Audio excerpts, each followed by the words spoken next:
Okay. So, first of all, as an acknowledgement to country, we'd like to acknowledge that this meeting is being held on the traditional lands of the Kummamberi people and the Yungambay language group, and we pay our respects to the elders of the past, present, and of the future. So, I might introduce our panel quickly. And as I'm introducing them, I'd like you to have a bit of a think about what questions you may like to ask of them, and we will get there. So on my far left is Dr. Bastian Seidel. He works as a rural GP in the Huon Valley of Tasmania, and he's also a clinical professor at the University of Tasmania. He's the president-elect of the RACGP and is a strong advocate for general practice, both in his writing on his blog and in several media publications like AusDoc, Medical Observer and the Medical Republic.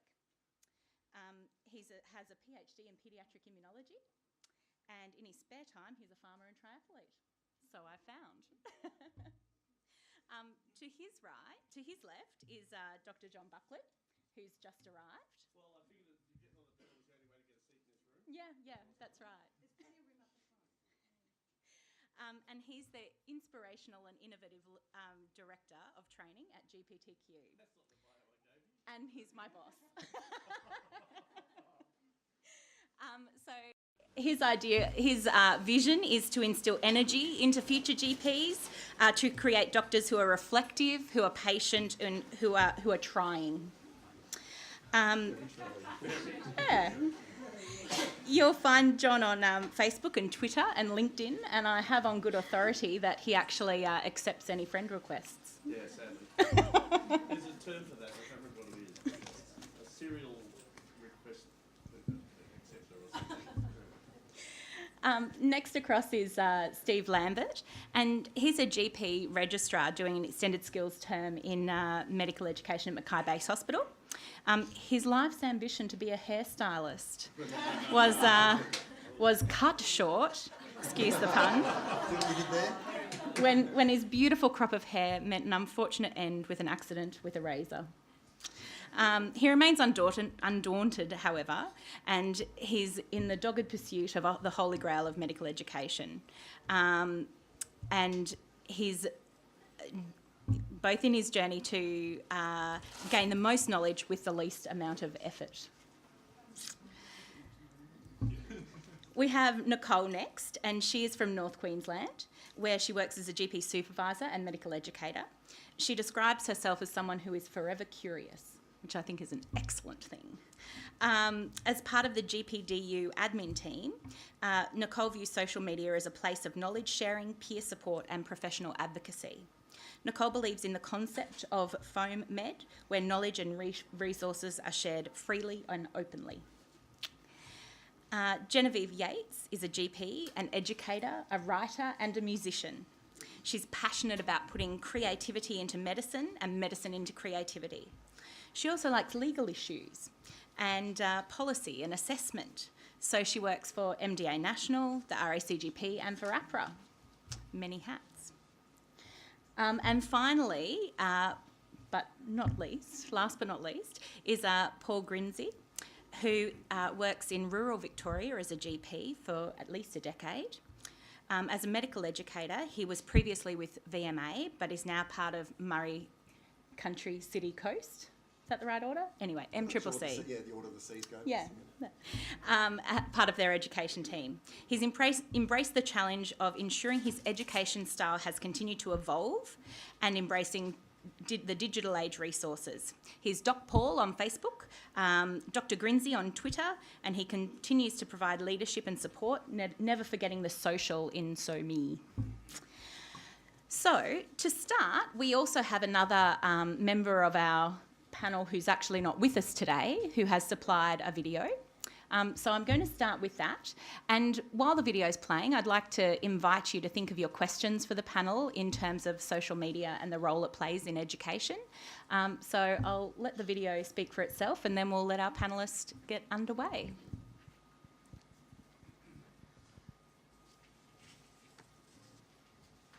Oh,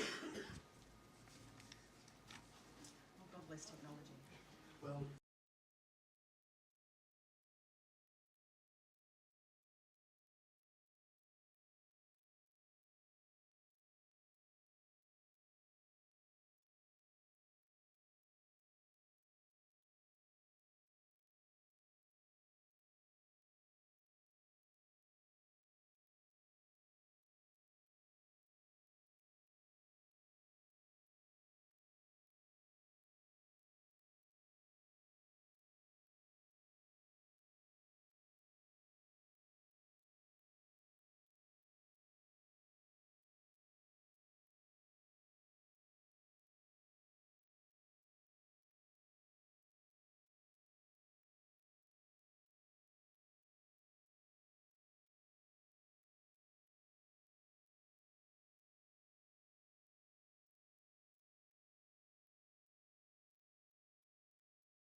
benchmark.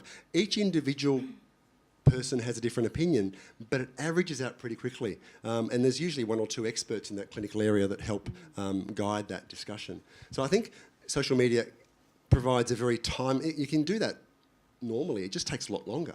And I think that ability to reach out to different contexts, so even if we interviewed everyone in this room now about a certain topic, we get a variety of responses. But if we look at what the median response was, it's probably right.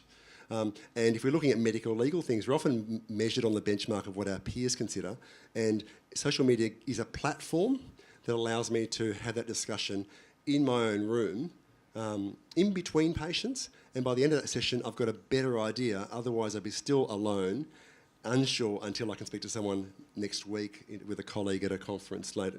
It just, the time frame's different, the variety of context that I can get that support's different. So that's how I answer that. There's a number of ways I could answer that question, but just I find clinical benchmarking much easier, and I find my practice has evolved enormously through social media platforms because of that sort of reasoning.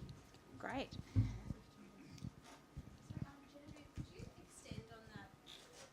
Genevieve, could you extend on that medico-legal concept of the peer review process, and with you working in the field that you are with the medical defence organisations, have you seen that that shift is occurring because of social media? Thanks. Just to clarify first, I'm not a lawyer, and so I work very much in educational capacity, and certainly with my work with AHPRA doing performance assessments and that sort of thing. So I've only got limited views. I think I always have to make some disclaimers whenever you start talking about legal matters. I do, however, agree that in general you are looking at what you're judged against the standard of your peers. And although I haven't yet seen much change in the way of in the sort of formal reviews and etc., I do think that it's an excellent way of getting people being benchmarked. And I do sometimes reviews for AHPRA, and I actually think, I really wish I could make it a recommendation, must join GPDU. I think that some people, when particularly working in isolation, they don't necessarily know what their peers are doing. And although there is a range of views on GPDU, and there is certainly some misinformation that's out there, it's usually very quickly remedied, and overall, the quality by the end of a post is relatively good. So, look, I think that certainly over time we'll see have a bigger influence on where our regulatory bodies are going. I don't know that it's quite there yet, but certainly many of the organisations are embracing social media in the medico-legal and regulatory fields. I'd like to pass down to Stephen. Paul said that at times he was alone in the room and unsure, and that social media helped with that. As the registrar on our panel, I wondered what effect that social media and SoMe education has in terms of the learning for a registrar. And as Paul sort of tapped into, it's a hugely normalising process where you feel like you're alone with this problem, and you post it on like a forum like GPDU, and you have a whole lot of the whole range of GPs from other fellow registrars right up to very experienced GPs go, wow, that really is a difficult problem, or well done, I would have managed it the same way, and suddenly you don't feel as alone. General practice, and something that I wasn't prepared for as a registrar coming out of the hospital system, where you've got fellow registrars or consultants sort of floating around the wards, and you can sort of catch them. General practice is quite isolating when you're stuck in your office all day, and social media and like a platform like Facebook and GPDU does make it less lonely in quite a significant way, certainly in my experience. Yeah. And if I pass the microphone down to John, as from a disruptor, from a training organisation point of view, is this something that you embrace in terms, or is it something that you worry about? So the actual introduction I gave you, Beck, said that I'm a Luddite and a cynic. I didn't get any. So I sent it to Nick, but she hid it from you. It's really challenging. yes, it's real and it removes the isolation, you know, and for someone like Stephen, when you've got a really crappy supervisor, sorry, Nicole, you know, there's such variability in medicine. I think we've got a lot of work to do about when you are young and influenceable, Stephen, about just taking for granted what people send and see you, and you only have to go on GPDU to see about 25 different diagnoses for one picture, all done with great certainty. I think it has a lot of minefield territory in it, and we need to teach people to monitor and use it well, and then it's useful. But there's a lot of risk for junior doctors looking for answers to simply take the first answer they get, particularly if they're practicing quite isolated. So I think we've got a lot of work to do, not with stopping the social media, but with helping people how to use it effectively and to not use it dangerously. So that was the Luddite Senate response. Thank you. And I'll just do another couple of tweets now. Thanks. Bastian, do you have anything to add from the college point of view there? Look, literally, it's an educational tool, educational instrument. So if we just move away from educating other doctors, we also educate other professions. For example, politicians, and that works via social media these days. So when new statistics are coming out about, the rise of bulk billing rates, there's a very good chance I'm going to respond with a tweet and put the record straight, with an evidence-based resource. Just now, when our futurist talked about all these great apps that are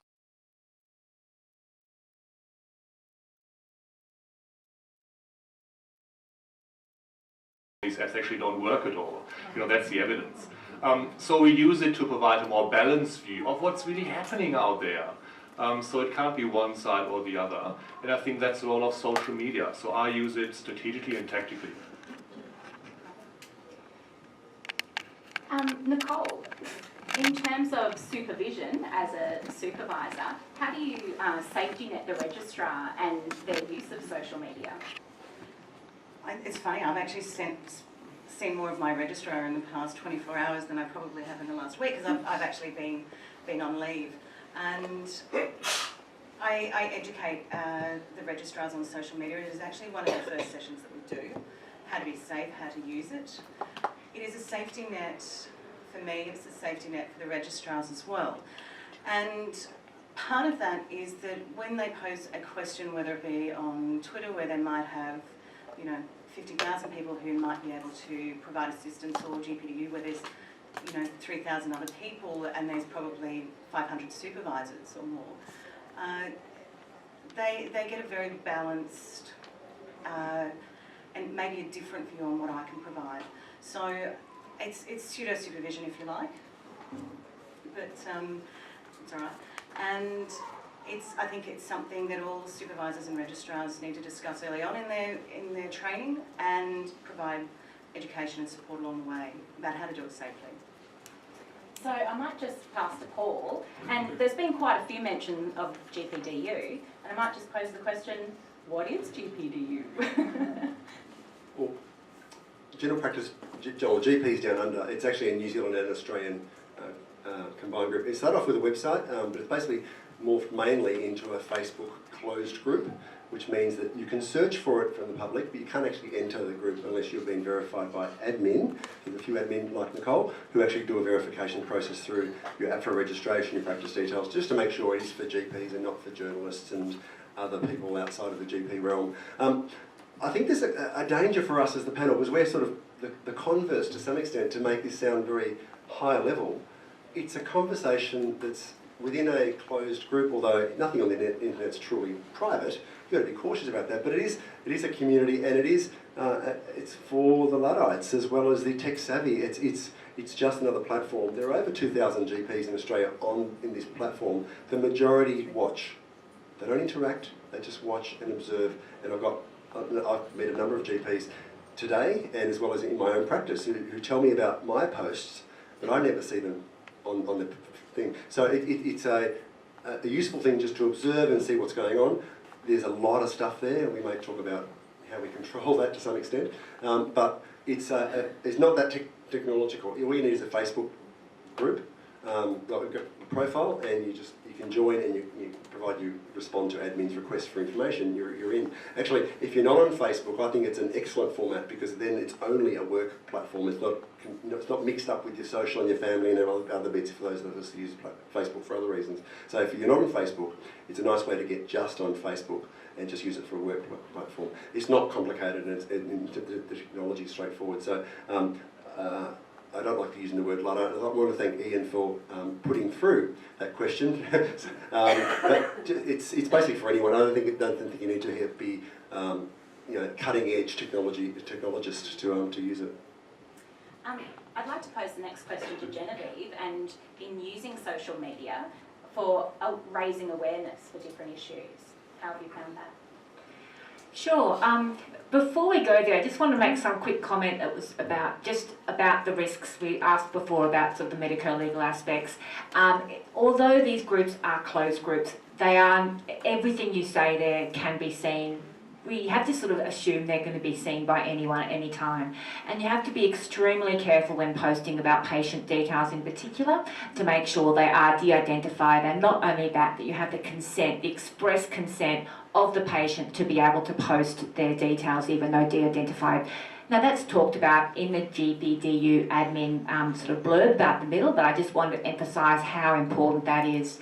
But likewise, even if it isn't just about patients, if it's about your training or other things, just remember there are going to be people on that site reading those posts that you may or may not want to know what you're saying. So if you're complaining about an educator, you're complaining about one of the colleges, you're whinging or something, that you just remember that may be a good forum to put this out, but then there are going to be, that may have consequences later on. So just be very careful of what you're saying, and making sure that what you're saying is respectful and balanced, and that it's not going to be disrespectful either to others or cause yourself problems in the future. May I just add something on top of what you said? You didn't identify a patient, but I think there's importance to de-identify a doctor too, in a sense where we come from in rural Australia, and there has been cases where you work in rural Australia, and a case has been reported as a girl who's been raped, all right, and she goes to the hospital for STI check, and it's positive or something like that. So that's obviously in the news, and patients or the people who actually go into the social media can track where the rape happened, and this person was STI positive or not through the doctor. You understand what I mean? So this is why you can't put those kind of details on there, because again, most of us use our real names, but even if you don't use your real names, you can still be found out, you can still be tracked. There are still links to previous things you've posted about where you've worked, or hints about where you've worked. So you've got to make sure that when you're saying things, again, make sure you have proper consent, make sure that what you're saying is being respectful, that it's honest, and that, if you are saying things that you may not want other people to hear, just assume they will hear them, and maybe just think before you post. So just want to put a word of caution about that, because certainly there have been issues in the media about doctors getting in trouble for using social media inappropriately.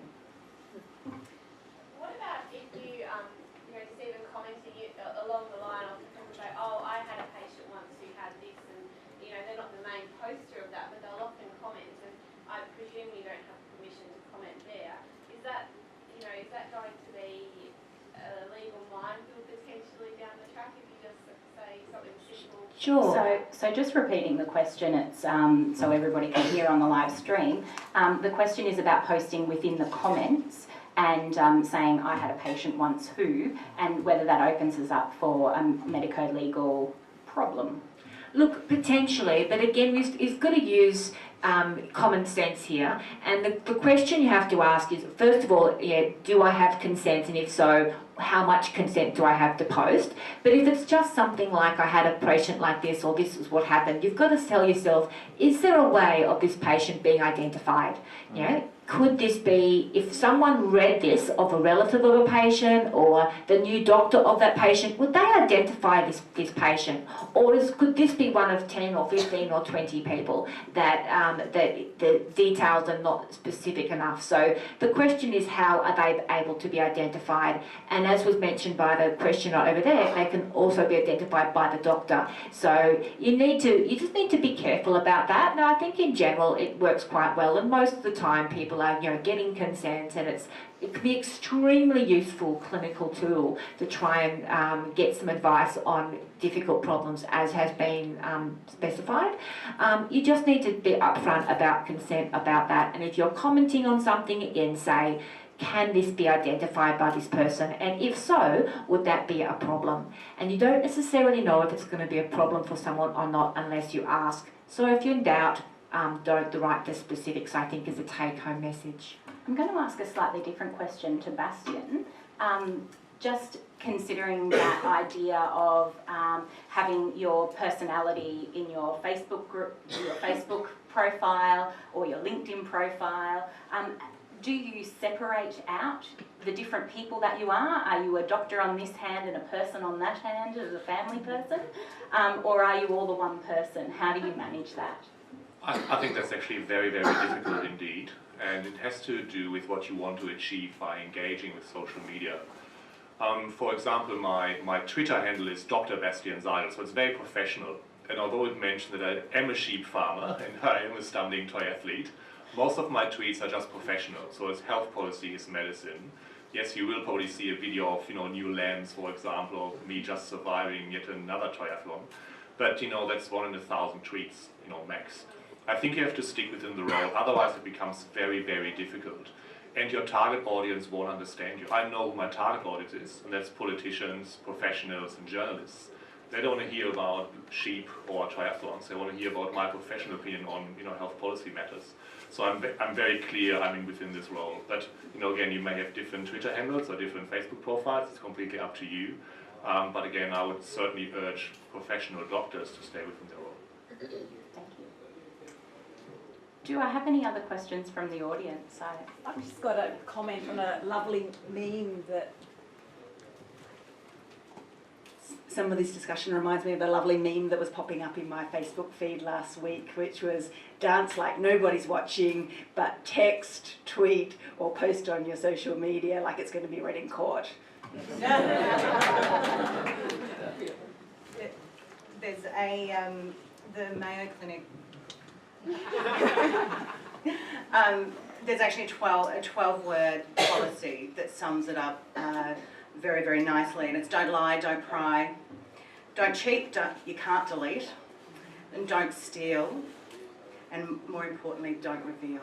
So those 12 words summarise everything that we've just said, and it's another corridor conversation that we have with our colleagues, and we just need to be mindful that people could always be listening, and if we're respectful, we try and moderate where we can, but most of the time we don't need to, because as a group, the group will moderate, and if there's somebody who's being unsafe online, I'm talking about Facebook here, then the group will step in, or we'll get private message. We can remove things if necessary, but people can snapshot a post.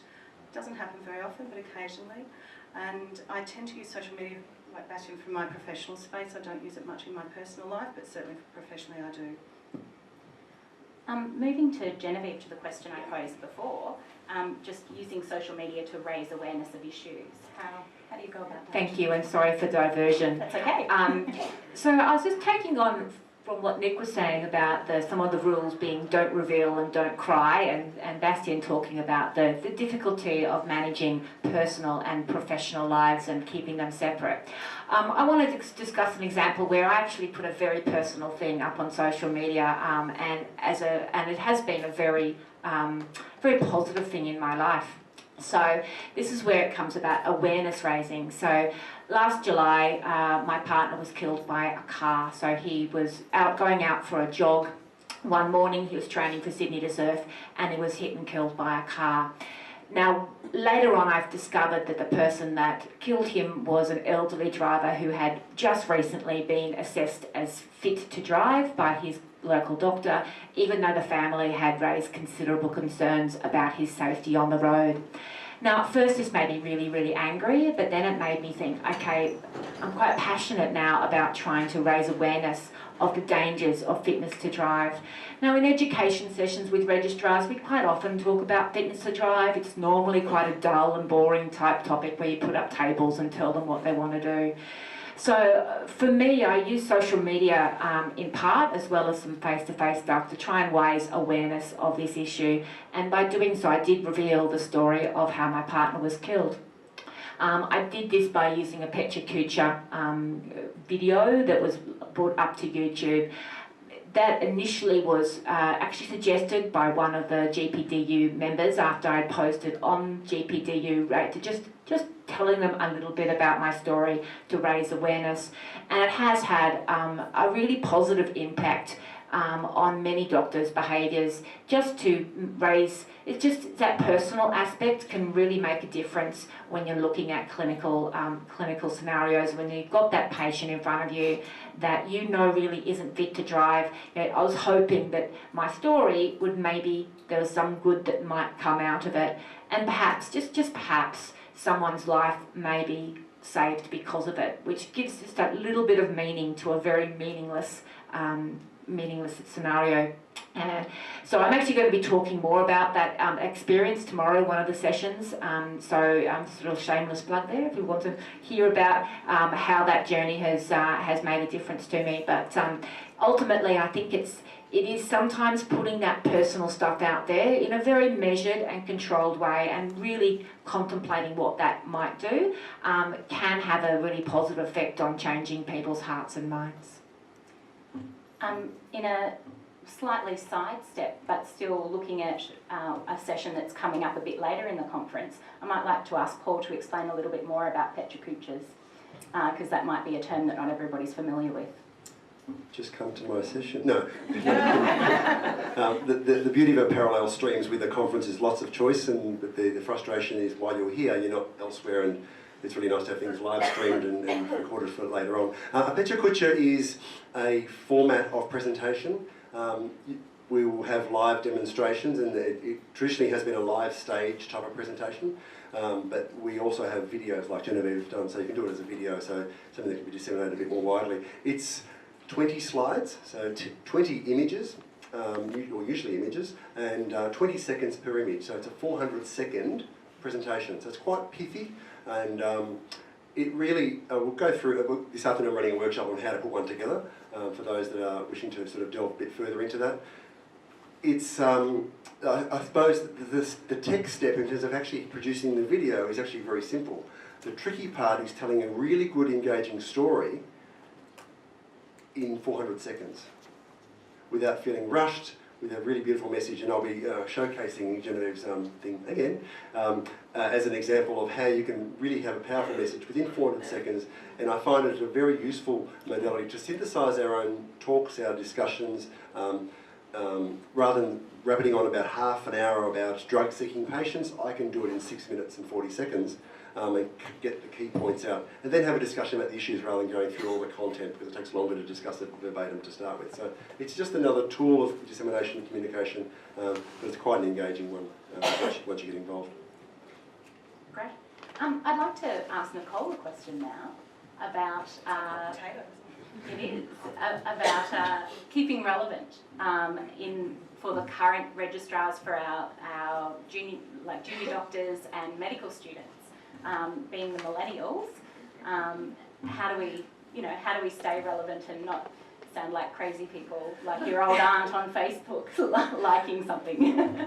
I think the importance in all of this is we've got a whole heap of learners who are coming through who learn in a completely different way to how we learnt.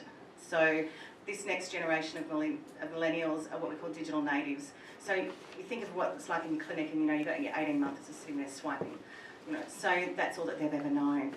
So it's really important for us as teachers, whether we're supervisors, medical educators, we've got medical students, to start understanding how they learn, and just to feel comfortable with dipping the toe in.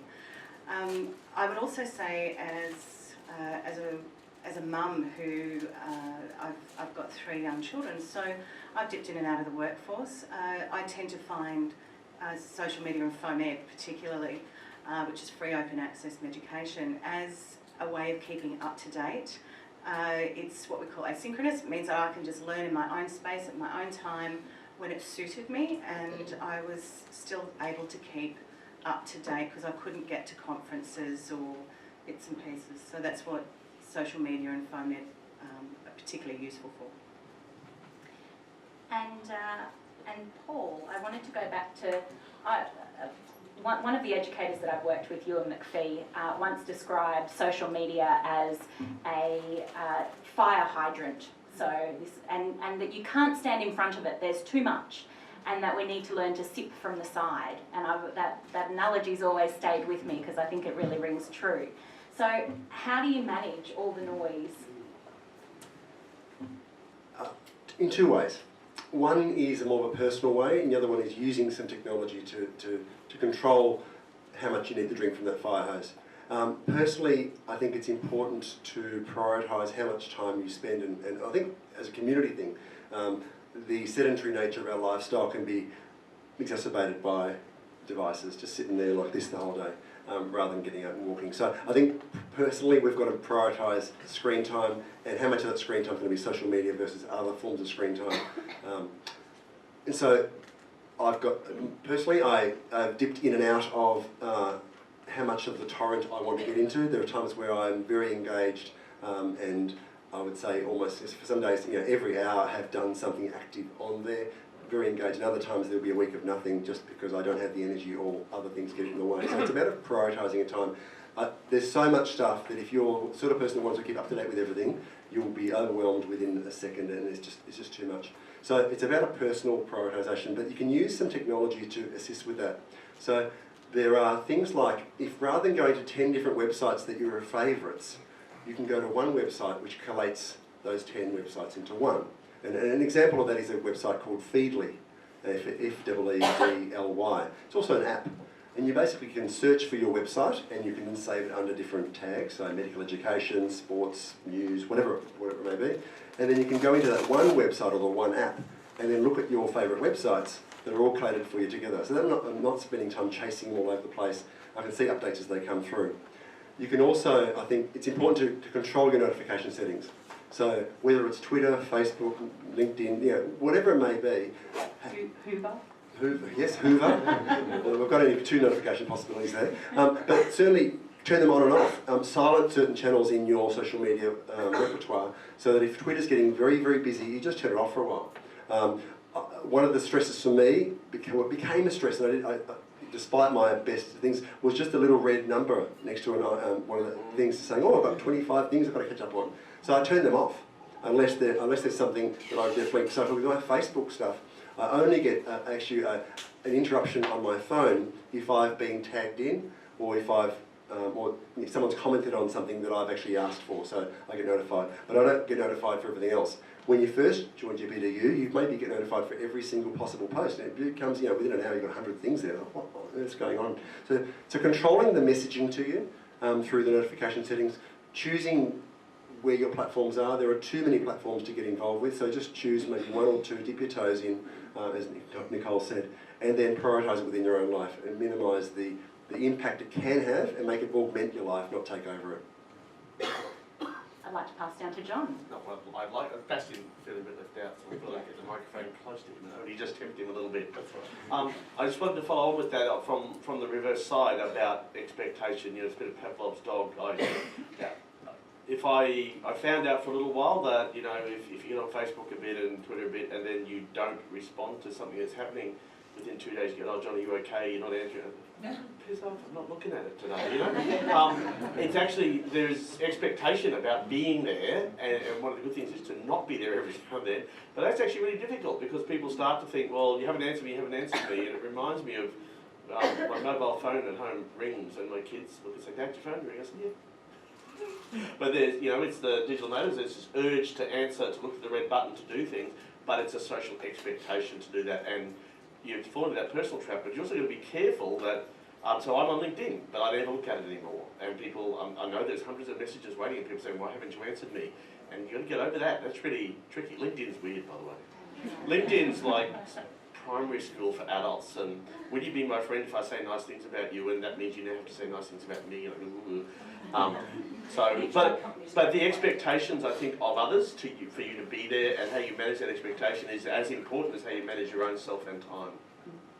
Thank you. And Bastian, I'd like to ask you, with all of this, do you think the college's point of view in terms of how they deliver education is keeping up to date enough? I think the answer is, of course, a big yes. And of course, certainly for medical education, we're just starting a new platform called ShareGP, which we are going to launch at GP16 in Perth. And that's really used as a collaborative tool. And because what it does is it has the shared experience, so shared learning. And that may work for a lot of people. Because what's really important is that social media right now will give you access to more and more information. It makes it easier. It makes it easier to share information more widely, more broadly, and more immediately as well. But is it really what we want? I'm not sure. I think we want to gain knowledge. That's my priority. So it's going to be meaningful information. It's going to be contextual as well. So more information is just not going to cut it in the 21st century. Now with social media an enabler there, it could be, but again, it probably has to be a bit more structured to a certain extent, and it probably has to be a bit more evidence-based as well.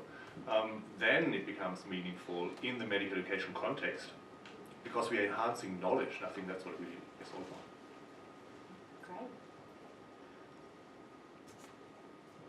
Stephen, how are you using social media in terms of preparation for things like exams? It's great. Every time as I was studying for exams, my wife would walk into the study. I'm supposed to be there with all my books and Facebook's open. She's like, "Are you studying?" "I'm studying. I'm reading GPDU. It's all this interesting stuff." No. I haven't, to be honest, used it for exams. I see sort of Facebook as sort of a giant tea room conversation. It's a great place to. It can be sort of a place to debrief or share sort of experiences and get some feedback. But in terms of sort of knowledge and evidence base, there are probably better platforms than Facebook.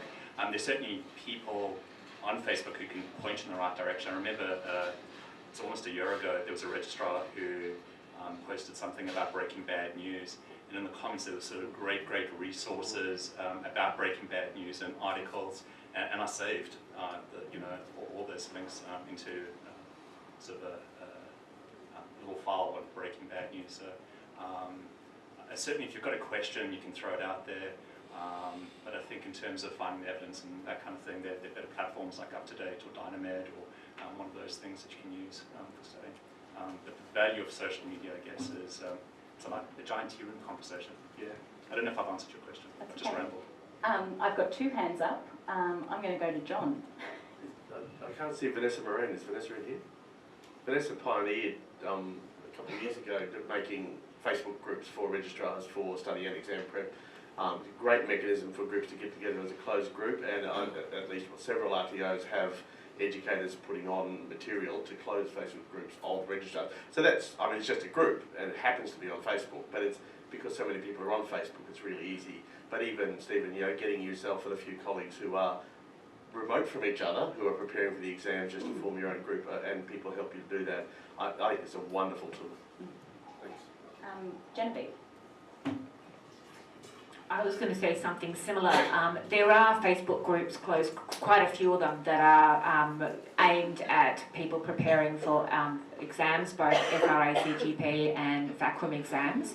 And they can be really useful as a study group and a way of, particularly those that are not in the training environment, not in the AGPT environment, working independently and having correspondence with their peers and getting a bit of a peer normalising process and an idea about content and practice questions, etc.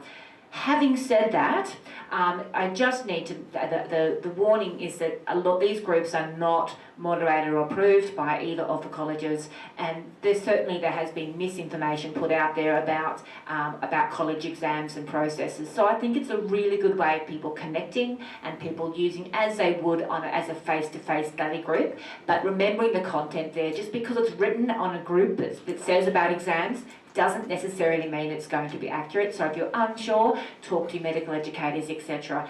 So use, and they'll be really useful, but use cautiously. In one of my other hats, I work as a med ed for RBTS, and my role's in remediation. And one of the common things that we've found, and it's actually backed up by a study that Rebecca Stewart's going to talk about tomorrow, I believe, in the health study, is that the doctors that I have under remediation, so these are guys who've failed the exam, you know, usually a couple of times, whether it be RAC, GP or ACRM, is that they all tend to be older, they tend to be working in, you know, rural, remote, very socially isolated. They're not using technology, so they're not accessing web-based resources, they're not accessing GP learning, they find technology very, very difficult to use. The other thing is they're socially isolated. So one of the beauties, especially with Facebook or GPDU or Medical Mums and Bubs, is that it's there for peer support. And that's actually how GPDU came about.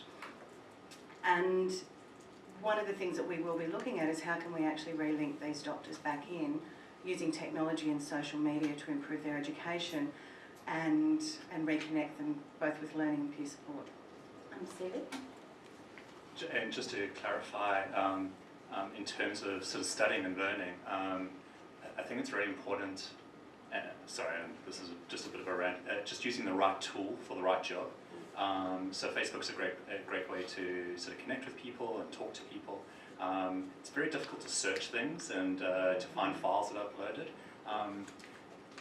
And the same, if you just imagine as a tea room conversation, I'd say that the next step in your learning process is if you've got a question and you've chatted amongst the doctors in your practice or on Facebook, the next step is then sort of synthesizing it somehow.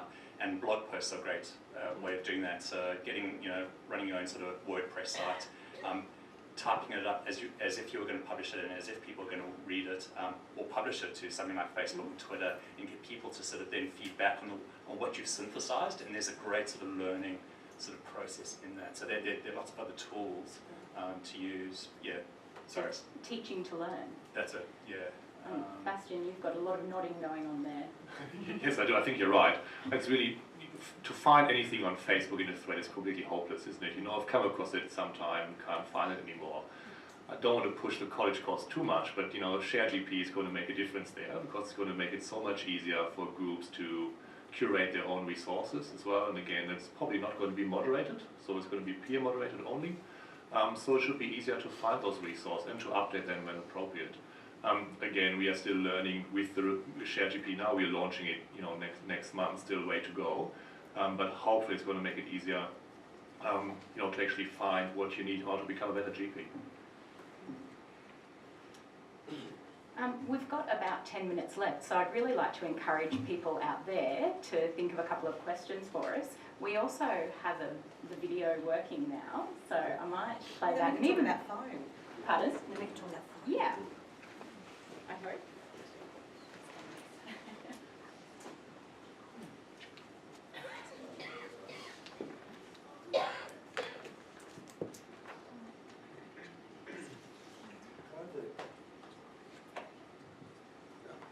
I was asked a question at the morning tea break about whether organisations rather than individuals should be having a profile and a presence like our RTOs. And there's a concern about... I'll answer that later on.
start by asking Paul to explain a little bit more about FOMED, because I'm not sure that that told us everything. I might finish the question that I was asking. Yeah. Just finish it. Oh, sorry. That's right.